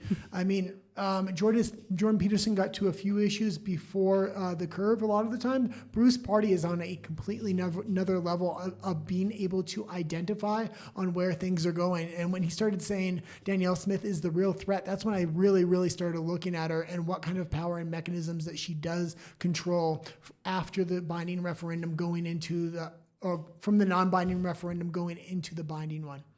Todd says, nope, it always has been and always will be 50+1 in an actual true honest democracy, but do we even live there? Well, that's the problem here. And as long as Danielle Smith is premier and she's saying, no, it's not 50+1, it could be 60 or 75%, she's going to sit whatever the federal government tells her to sit. That's why we can't have her in power anymore. And we're not going to have the leadership review before October 19th, but directly after October 19th, we need to have a game plan to challenge her. Otherwise, we are accepting a 60 or even a 75% majority we're going to need. That's unacceptable. And Todd says, I got to meet Bruce live in the flesh yesterday. Oh, great. Candid as well. All I could muster was a sincere thank you. Speechless. Otherwise, his brain is intimidating. Oh, I'm glad you got to meet him. And it says, the way he talks, he should definitely move here. I bet he's looking for property now. He should call Igor Riltsev. Absolutely. And a lot of people because he's a first mover and he comes to the ideas before anybody else, there's usually a lot of pushback before they eventually get where he's at. And one of the big arguments they always try to use against him is, oh, you're not from Alberta. That's absolutely ridiculous. He has been one of the biggest thought leaders and biggest assets that Alberta independence has had to this point. And I will say this, was even very intimidating to interview him, but when we did interview him, we did manage to push back enough. So there was a lot of back and forth. And we did get to a couple of times where he's like, yeah, I actually do need to think about this part of it a little bit more. And I really appreciated those answers. Yes. And Todd asks, what camera should I buy to Steven Jensen? But I guess maybe you can answer that. Well, it depends what you want it for. Yeah, if it's for an action cam, I'm assuming you're talking about action cams and not studio cams. If it's an action cam, this is the Pocket 3. The Pocket 4 is out now. If you're going to walk around, walk and talk, and hold it in your hand, this is probably the best one you can get. If you're going to attach it to your body, more of a security camera or put it on a tripod, I would say the DJI Action 4, or there might be an Action 5 out now. But honestly, I mean, but again, DJI, even though it is a Chinese brand, when it comes to these action cameras, there is no real competitor for them. GoPro just does not compare because of the integration into the cell phone. But I would also say, honestly, if you want to go out there and talk and what's stopping you is a camera, if you have a phone that has a camera on it, I mean, that's how we kind of started out. And unless you really want to make the investment, it's not necessary to make the investment to actually just go out there and film on the phones are just as good as those cameras now. Yeah, actually, I would say your phone camera is the best camera. And because it's right there. On the next show, I'll get a lot of the stuff from the other room to show how you kind of attach these different devices to your body. So yeah. And you can attach your phone to exactly. Your body, and the phone really is the best, especially after when you need to export the footage or you want to send it really quick. The phone is actually so much superior to even these cameras. Because you can storage, edit, etc. Yeah. And those, I mean, usually we use our phones as primary cameras when we were going out to protest. We don't like to bring out the actual cameras because it gets dangerous, but we use the phone as a primary, and then those we actually use just to record in case anything happens when we're out there. And even with these things, I usually am using my phone to make sure I got framing and stuff like this because the screen on here is too small. But the reason I like these cameras is because the app integration is so seamless and it works so terrific, but I'm always still using my phone. So what I always said, what I found, because I built a whole little production company before we started, I overlooked the phone. The phone is just so powerful, especially if you have an Apple phone with AirDrop and stuff like that. And Todd says, I want a mic like John's too. He has the DJI ones, right? John talking to Albertans. I think so, yeah. Because one thing I really wanted to tell him, and I think he may not be noticing because he's maybe not editing with his headphones in. He has it on stereo, and I think he should have it on mono. Stereo means there's two channels going out and recording, and maybe trying to record both microphones, one in each channel. The problem is because he's only using one of the tracks, it sounds, if you were wearing headphones, it only sounds out of I think it's left or right ear, yeah. Yeah, left or right ear. So he should be recording in mono, not stereo. Yeah, and if you notice how I only have one headphone in, I've made the mistake of putting the wrong headphone in sometimes, and when John's clips will come up, I won't hear them because it's only playing on one headphone. So yeah, I will try to suggest it to him eventually, just to check that it's on mono, so it fully records on both sides, not on one. Yeah, and the other one is more for like professional settings, but if you're interviewing people on the street, you really want it to be quick. And tomorrow I'll bring the single best mic you can have if you're going out there. I mean, that mic absolutely changed the game. Nobody in Alberta Independence has it right now that I've seen Rebel News does. But that was it. But this microphone is absolutely phenomenal. It's much different than the small wireless mics.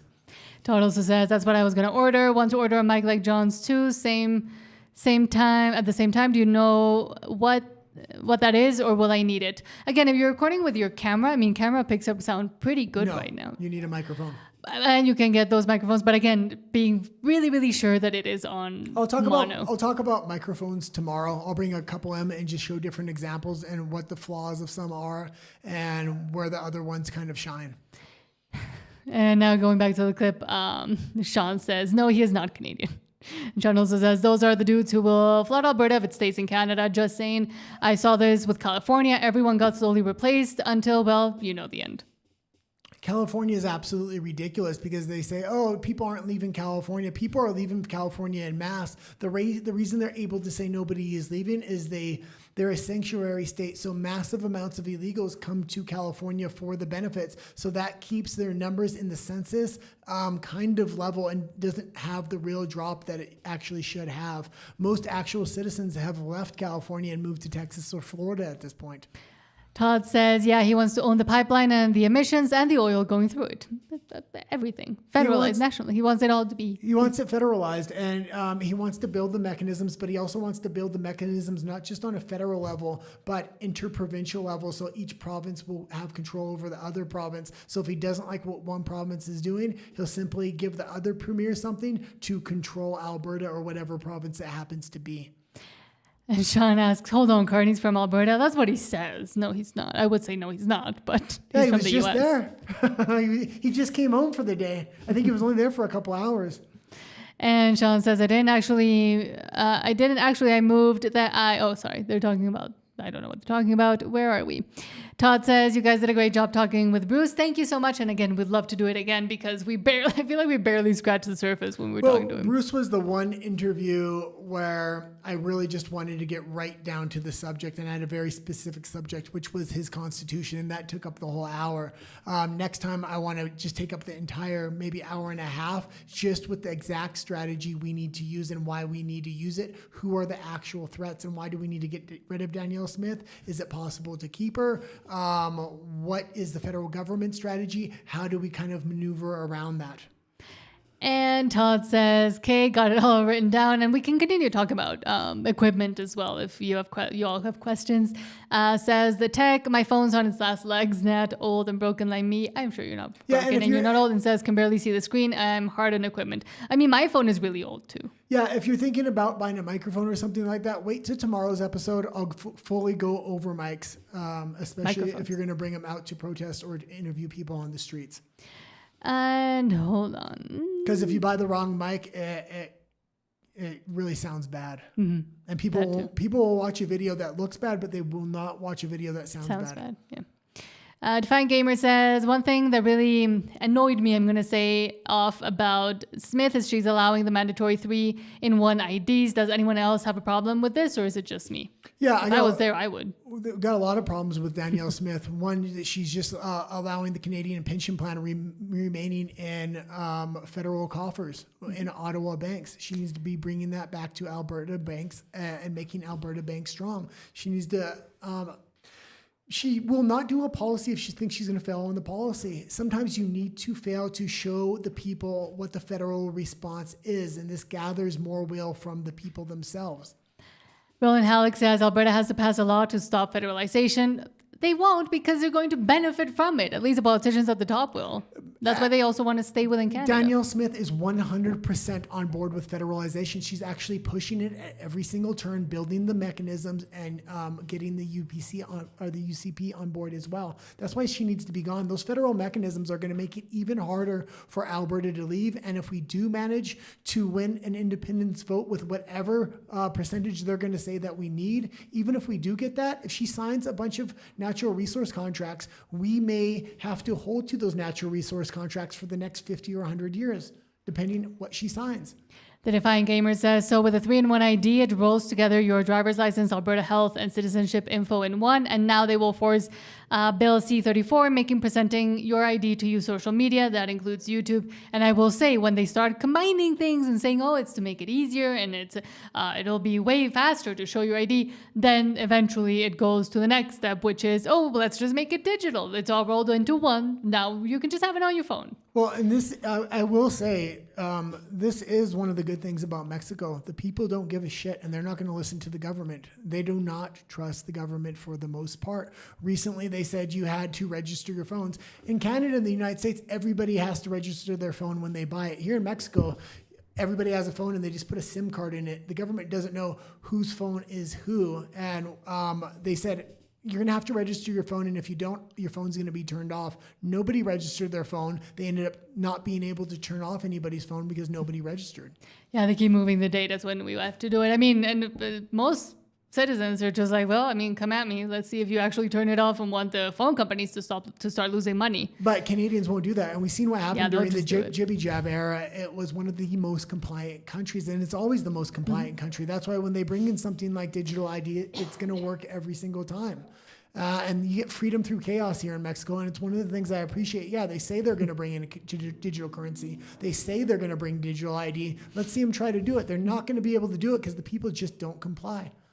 Cindy Melnick, last comment before we go to Alberta Personality, says, why is no one talking about Britain? I saw on Sky News that they're asking the king to step down, but no one is talking about our WEF king and how he's not standing for the Catholic Church. Yeah, absolutely. There is a big... God, what would you call it? There's a big plot to not only get the king to step down, but put the bureaucratic state permanently in power, so there won't be any king that can give an executive order or have power over the bureaucratic state. And this is the globalist absolute dream. This is what the EU actually is. This is a bunch of unelected officials. It's a bureaucratic state that's not elected. They try to do this. They're trying to do the same thing to the presidency in the United States. Donald Trump put an end to it with his second term because he understood that's how they were able to freeze him out in his first term.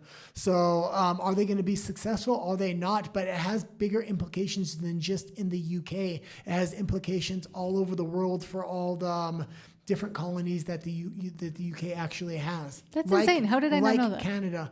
Because, the Promethean Action Group talks a lot about that. And yeah, I was glad they brought that part up. And they were trying to do the same thing to Donald Trump. But Donald Trump has completely taken back the power of the executive and the power of the presidency. And people are seeing that in action right now. And they don't want the same to happen within the UK. But the UK king is actually very much a globalist. So maybe he's going to be on board with giving his power away. Who knows? Oh, and Silverfeet, thanks so much. Says Portugal scored a penalty 1-1. I really want Portugal to lose, but thank you for keeping me informed. Okay, let's go into personalities here. Before I continue talking about soccer. But they need to understand that Albertans are done. We're leaving, and there's no more conversation to be had. I know that's upsetting to people. I think Croatia can do it. Well, okay, let's go. And I absolutely loved this first clip, and it was the gentleman I brought up earlier, which was Tom McDonald. Yes, saying, quote, dear Ellen Page. Yes, that is still her name. What the f***? Ellen Page, I need you to listen to me. Sweetheart, if you want to prove to everybody that you're a man, you know what's not going to help? Fighting a child's pool noodle. Looking like a 12-year-old boy and punching like a girl, that's not going to help either. You know why you're punching like a girl, Ellen? Because you are a girl, Ellen. This is honestly so weird and uncomfortable to watch. And there's all these sick people cheering her on like, great job, dude. You're the man. Don't let these people hype you up, Ellen. You're not the man. And you'll find that out real quick if you get in the ring with one. Ugh, how can I help you? You know what? You need a boxing name. That's what you need. Floyd Gayweather. No. Ellen Defenseless. Oh, Mike Dykeson. Anyway, that was weird. And if you want to watch something that doesn't make you want to rip your eyeballs out of your skull and throw them into the woods, check out my brand new music video dropping this Friday. And that's kind of the energy I think Alberta independence does need. It's lacking a little bit of that youthful rebellion edge. And Jordan Peterson actually said something and dead named Ellen Page at one point and was getting prosecuted by the Canadian government. It would be absolutely fantastic if Tom McDonald stood up with an Alberta independence, did something similar, and the Canadian government starts coming after him because it brings international headlines. And he's going to stand up. Absolutely. And I mean, well, and another thing, I was actually many things thinking I could about say. that clip a lot because it was one of my more favorite clips for the day when she was trying to pretend like she's a man and she's boxing. Ridiculous, but these new stars that they're making are masculinity is nowhere to be found. What's the new kid's name in Dune? And the Spider-Man kid as well? You got Tobey Maguire. no, the guy Tobey from Maguire Dune. is no. Tobey Maguire is from ages ago. Oh God, what's his name? He was dating that. Yes, one of them is dating what's her face, Kardashian, and the other one is dating. Yeah. So what's his name? One is Tom Holland, so Yeah. that's Spider-Man, and Yeah, the yeah. other one is. Anyway, they are getting so feminized and they just look like little high school kids, and women are getting more and more masculinized, and this is how they're trying to get rid of genders. It's absolutely ridiculous. When was it okay to demasculinize men? Alberta needs to really start standing up and remasculinize and cowboy up there. Zendaya, thank you, Sean. Yes, Zendaya, but what's the name of the actual dude? That she's dating. No, that Zendaya's dating. Yeah, that's Tom Holland. Oh, okay. But the other one. Okay, let's That's just continue annoying. to go. I don't want to talk Timothy about... Chalamet, Yeah. that one. God, I hate him. But yeah, and also Ellen Elliott, whatever that thing's name is. She's looking as masculine as those guys are, and that's ridiculous. That's because they worrying, I would say. And it's not that she's masculine; it's that it's the demasculinization of men. What's happened over the last 2 decades? But so she was the one that was trying to say and tell people what masculinity is. We also showed that clip, and that's kind of where they want everything to be headed. Speaking of where things are headed and also ridiculousness, Mark Carney very proud that the Eurovision Song Contest just got a lot tougher because next year Canada is in. And Global News exactly says Canada to compete in Eurovision Song Contest in 2027. Clearly more and more moving, inching towards, and those that called us crazy for saying that Canada wanted to join the EU, there you go, they're starting. And they're starting not just with this, but with politics as well. And I will say, it's just embarrassing for Canada. Honestly, every single thing Canada does to try to, put itself out in the world right now, it's incredibly embarrassing, including stuff that's happened during the World Cup. I think it's a lot more insidious than what we see on the surface here. Usually we share our idols or movie stars and music stars with the United States because we have a shared culture. Mm-hmm. He wants to move away from the United States and he wants to have a shared culture with Europe because he wants to unite with Europe. If you allow him to do this and you don't see the long-term strategy, Canadian citizens will be fighting European wars that they're not going to win. And that was it. So now let's go back to comments. Hold on, where were we? And then we'll go into Alberta's Canada. I guess that will be the last section for today, though. Yes, sorry. Sean says, I apologize. I'm learning a lot about Canada. And he's from Fort Smith. Not sure. Carney. He's from Fort Smith on the border of Alberta. So more or less, Carney is Albertan. That's crazy. He left more or a long less, he's time a ago. globalist. And when Yeah. you see him in interviews, he actually calls the EU home, not Canada. And with all of his policies and everything he does, he wants to make Canada part of the EU. Why? Because he considers the EU his home. Mm-hmm. He will sell every single Canadian citizen out in order to make Canada part of the EU and use Canada's natural resources, not for Canadian citizens, but for his global wet dream. And thank you so there thank we you. go. Thank you so much, Stephen Jensen, for the $5 super chat saying researching constitutions on why Canada's constitution is failing and what types are successful. Bruce's idea is best by a lot so far, song to follow. And yes, it is, and that is why we really wanted to talk to him and even try to poke holes on certain things we still saw some people might disagree with, or some people might find, ways to take advantage of it. Yeah, I think Bruce Party's constitution by far is the best. I also think it's by far the most risky. Mm-hmm. So, because it's never been tried at all, but it absolutely offers maximal freedom. And in theory, it should work and it has very little holes. That being said, until it's actually tested in the real world, we're not going to really know where the holes are. So do we want to take that kind of risk with Alberta? Me personally, it's the Constitution I would vote for, and I do like the best. The next best after that is the American Constitution prior to 1776, which secures some basic rights that Canadians don't even have right now. The one I don't want is the Westminster system, period. That's a system that we're already in. But even pushing the reset with the Westminster system is better than where we're at with Canada now. So even though I'm against the Westminster system constitution, and I think ultimately it will be corrupted and you'll end up where Canada is. At least it's a temporary reset, but it's the one I don't want the most. And I do like Bruce Party's the best. And I did a lot of research. And that's why I did reach out to him specifically. I wanted to talk to him about that Constitution. Sean says the population of California has been level, but millions have left who paid taxes and ran businesses. This theory of blank slate that people are replaceable cogs is Marxist Gnosticism make-believe. Yes, it is. And Absolutely. Sean also says, it's just interesting to me. Carney grew up in Alberta or the border of it, obviously influenced with those values of independence and self-reliance, and learned nothing. It's interesting. And then asks Cindy if she meant the Anglican Church, because I think Cindy said the Catholic Church, and yes, over in the UK, it's the Anglican or English, the Church of England. But yeah. Sean says Elliot is going to be Achilles in the Odyssey. Apparently not, apparently playing a different role, but still insanity number one, that wasn't even a possibility in people's minds that casting choice would have been made, and people thought it was real because that's where we're at right now. And number two, shouldn't be on the movie anyways. Well, I've given up playing on, a man.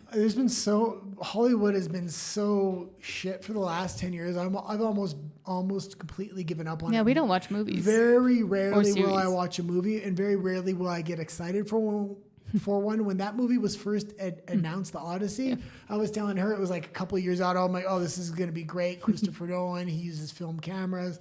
And I did like other movies like Braveheart, Troy, stuff like that. Gladiator is one of my favorites as well. Troy. So I thought Odyssey, this is going to be great. And now that it's here, it's like, I don't even want to watch this piece of crap. No. And yeah, I mean, unfortunately, I will watch something if I'm kind of review it, or if I want to like criticize it, but there's nothing I recently seen where I go, oh, I really want to go watch that. I think one of the big last movies we seen was actually Snow White, because we went to review it because in it was Spanish. It was very political at the time. Yeah. So, and man, I was disappointed in it. Oh, well, of course. Thomas Muse says, yeah, my Alberta flags are always delayed since 3 weeks for some reason. Yeah, I mean, we've been waiting. They want to make sure they got everybody's address and identity who's ordering one. I mean, they can come try to get us. I don't know how far they'll get over here. Cindy Melnick says, $100 bribe to sign up for the digital wallet and data centers. Yeah, basically that's what rolled up IDs are. And Stephen Jensen, thanks so much for the $2 super chat, saying constitutions can be amended, even require reviews. Yeah, but they haven't done it in Canada. But this is also a big issue when you... I was talking to Bruce Party about his constitution, and I said, should you have certain things that aren't amenable, like certain first principles that are just there no matter what? That's what I might want to see. That being said, I was going to also say you have to have really strong immigration policies. Otherwise, the Canadian government is going to weaponize immigration against Alberta, flood you with a bunch of liberals, and then change your constitution. And James Hantello says, as for the cost to separate, think of it like this. The TMX pipeline cost with private money was going to cost X amount of money. The Canadian government cost of the same pipeline was 6 times more. And it's always on purpose, done that way. And contracts being redistributed in a very specific way as This well. has nothing to do with a pipeline. Alberta independence needs to freaking wake up and start educating people. And Alberta, this is all about federalization, taking sovereignty away from Albertans and the rest of the provinces through natural resources and other mechanisms. If we don't educate them on that, and then they throw billion-dollar natural resource contracts at Western Canada, man, it could have a huge impact at the polls, and that's what I'm concerned about. I noticed Keith Wilson on a lot of his posts has woken up to this as well, and he's constantly talking about all the strings that are attached, that it's not, we don't need a pipeline. What we need is independence before we sign away our sovereignty or freedoms. And Sean asks, Constitution before 1776? You mean the Articles of Confederation before 1887, guy? The Constitution's been changed a bunch of times over the years. Because you said before 1776. Yeah. The Constitution was signed in 1776. So maybe you mean the original. The original. Yeah. The one from 1776. The original Constitution, basically. Yes. Okay, now let's go to Alberta's Canada and then back to your comments. I've had enough of these people. And let's start with stupid decision number 1,257. Western Standard says, quote, the Bank of Canada is erasing Sir John A. Macdonald and our history. more ridiculous things that they want to put on bills, except the people that actually helped do something for the country. And God, I'll click on the thing because I forgot what they're putting on the bill. It's the human. A woman? No, now I remember. They're putting a flower in the Human Rights Center rather than John A. MacDonald. A woman. Erase your history and really lean into for freaking human rights. Lean into your virtue shield, which you're going to take people's rights away from them. That's what they're doing. They're using human rights to take people's basic rights that aren't enshrined in the Constitution in Canada. They also changed some for a woman, for women, and then they put this. Canada did like a telescope arm that ended up in the space station, and they decided that was more important than another important Canadian historic figure. Yeah. Insane. Well, here in Mexico, we're not much better. We are changing our faces too. But. 1 second. They're constantly, when it comes to Alberta, they're leaning into their history. Like, we're proud, we're Canadian, we have a long history. But when it comes on a national level, they're completely erasing that history. They're in contradiction with their actions every single day. And we really need to start pointing this out. How are you going to lean into your history at the same time you're trying to erase it? It's Alberta that is trying to not only save what is Canadian history, but what is Canadian and Western values overall, or what they traditionally were. Sorry, couldn't find my button. Mike Bebsy says, oh, can I even say this on YouTube? What do Naheed Nenshi and Danielle Smith have in common? Can I say it? I don't think so. I don't think so either, but you can read it there. But I was just imagine. I was surprised that we didn't see Danielle Smith shooting this video with Nenshi, talking about a strong Alberta and a united Canada, along with Mark Carney, because Mark Carney was just in Edmonton as well, or Alberta as well. He's bigger than the flag itself. He is. What is he wearing? He is the flag. Makes a good billboard for it. Well, I don't like to pick favorites, but one of my best things I do every Canada Day is come here to my neighborhood in Northeast Calgary, to Prairie Winds Park, where the Ahmadiyya Muslim Jamaat puts on a barbecue for tens of thousands of people. And being here in Northeast Calgary, where many people's family stories and dreams in Canada start, reminds me of the power of this nation. And Thanks to the Ahmadiyya Muslim. And it's funny because when Danielle Smith went to one of these little Muslim events, she dressed up in the whole Halloween costume. No, that was an Indian one, I think. Whatever, it's the same kind of thing. Nenshi here put on the Canadian costume because it was Canada Day. Well, no, because he wants to Canadianize a community that clearly does not fully fit in or want to embrace Canadian, older Canadian, real Canadian values. But I will say, again, it continues, and people like Nenshi and politicians use these smaller communities and try to convince everybody that they're just as Canadian as you are. And even sometimes they believe them, like we saw with Ezra Levant when he was interviewing that guy. I won't even call him a gentleman. Because it helps them politically, and it helps them accrue another subset of power, another subset of people that they can use for power and in their conquering of Canada with their insane ideologies. Let's go into the last article here. I'm sorry, my brain is really fried right now. RMC says this government has taken back control of immigration, says Mark Carney. And we can just go right to the... It's been up since 7. This government has taken back control of immigration. Why there would be no entry or exit system in place? Well, that's a good question. I wondered the same thing but that's how Canada has been throughout its history. This is nothing new. Taxpayers' dollars to buy real estate to house asylum claimants. Not for asylum claimants. Well, who? Madam Chair, population. The population? What population? There are nearly 74,000 failed asylum claimants that are currently entitled to luxury health benefits under the Liberal government. Coverages are for essential services. It is aligned with similar provincial health insurance programs. We are in a nation-building era, and immigration will be central to that work. Our approach to immigration must be balanced and well-managed. It has to complement our domestic workforce, not replace it. Like, why are you doing that?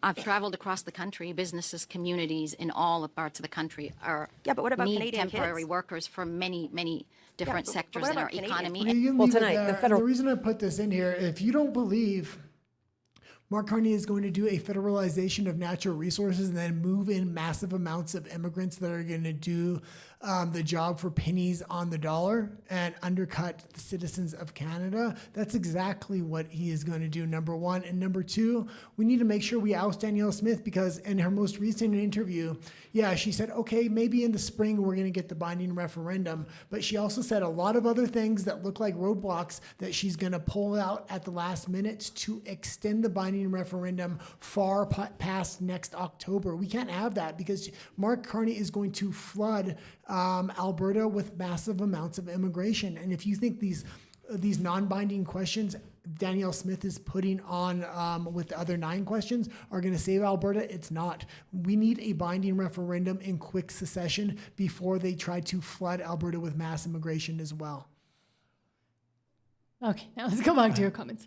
Where were we? Sean says, I want to watch The Odyssey, but the same reason you watch Car Crash. Yeah, same here. Oh my God. But I actually really don't want to watch it. I'm gonna end up watching it, but Is that my brain is fried because I'm not used to getting up at 7 a.m. I usually go to bed late because I stay up editing or researching. Watching soccer is what you've been doing now lately, yes, but all the games are before 9. Todd says we're already flooded with liberals. That too. It's not on a critical mass. But not enough. Not like for them. Not like federal Canada. Federal Canada is over 60%. Federal Canada, I really fear they've lost that critical mass to ever vote Conservative again, to ever actually save themselves. This is why I'm done with Canada. This is why all my effort goes into Alberta independence, because you still have a critical mass of individuals, but it won't last. Kids will eventually leave because they see brighter pastures overseas. Retirees will leave to Mexico, to the United States if it takes too long. We need to make sure we get a binding referendum in quick succession where we have that critical mass of individuals to vote for freedom and for independence. Todd says tanker ban equals Alberta independence. Yes. And Sean says the Declaration of Independence was signed in 1776. Well, I just kind of want to make this clear. Yeah, there's a tanker ban on northern BC, but not southern British Columbia. And it looks like they're going to want to run the pipeline to southern BC, but it's not a deep water port. So it controls the amount of oil that is actually going to be able to flow through that pipeline, because they can't get the mega tankers in there. And Sean says the Declaration of Independence was signed in 1776. The Constitution was later ratified in 1789. Thank you for the history lesson, Sean. Yeah, the Constitution, they've changed it a bunch of times now, and it's not what it was in its founding document, not even close. And the most recent thing that with birthright citizenship, they had changed that multiple times before, and that's what that's what they were trying to lean on, and they were successfully able to lean on that to confirm birthright citizenship now. And Todd says, my son wants to move to Japan. No, tell him to stay so we can vote for Alberta independence. But again, I wouldn't blame him. I don't blame the young people. I don't blame us. I don't blame the young people, especially outside of Alberta, of course. But even within Alberta, I mean, now that it seems like, it's non-binding and who knows if it will happen. And if we don't really push for the fact that it can happen, and these are the different plans that we can have in place to make sure it does happen, when first go the first route and then the second and third and blah, blah, blah, then of course young people will leave. And again, I don't blame them, because it's incredibly unfortunate that they're going to have to do that to have any sort of future. And the ones that haven't realized it yet, that are still want to stay within Canada and hate the US and etc., will just suffer in turn for it. Yeah, Japan has already had its crash. The dollar is cheap now. A lot of people are choosing Japan, especially because it actually has a strong culture. The problem is, and I was praising the most recent Japanese leader, the female conservative, because she was hard on immigration, but that was all a farce. We started really researching it, and she's letting millions of immigrants in the back door. And it's a shame that conservatives around the world are saying they're stopping immigration, but they're building in mechanisms to open up the back door so people won't see it. Mm-hmm. But yeah, Japan is overall a good country. It's just a shame that the rhetoric that they were giving about stopping immigration isn't actually what they're doing. Todd says housing is extremely cheap in Japan right now as well. And Todd says it's just wishful thinking. I'm sure not. LOL. Well, maybe you can try to help Alberta become independent, and then if everything else fails, go to Japan. Well, you're still going to hold your citizenship or your ID in Alberta, so you can always come back to vote. True. Charlie Defoe says the BC tanker ban is still in place and won't go away. Yeah. No. But their shallow water ports is how they're exiting the oil right now, because there is an oil pipeline from Alberta to BC that I worked on actually. And but they're shallow water ports, so you can't get a lot of oil out there, and that's why Carney wants to keep the northern tanker ban in place to limit the amount of oil going out. And Charlie Defoe says Danielle Smith is making a live speech right now and deleted my statement about the tanker ban. Interesting.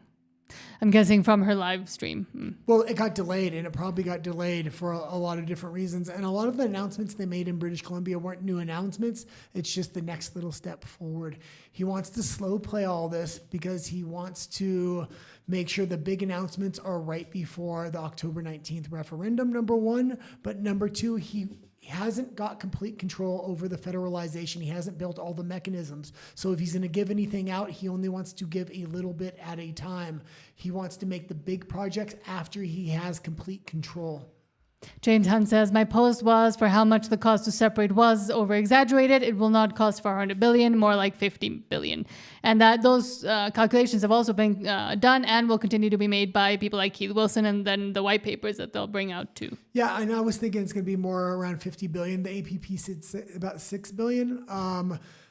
I think Danielle Smith's paper is going to end up probably saying around 250 billion because she's going to try to put $170 billion of national debt from Canada on there, I think, and then she's going to add the extra 50 billion, and that's how she's going to ultimately come up with her number. It's obviously not 400 billion at this point because when she was asked on the Jason Levine show, she said, that was a back of a napkin calculation. She's already walking it back. Todd says, hopes and dreams don't belong in Canada anymore. No, and they haven't for a long time, I would say. They're dead. They've been stomped on. Sean says, guy, if you ever want to talk about the Constitution, I taught constitutional law once and would be happy to unload my knowledge. Thank you.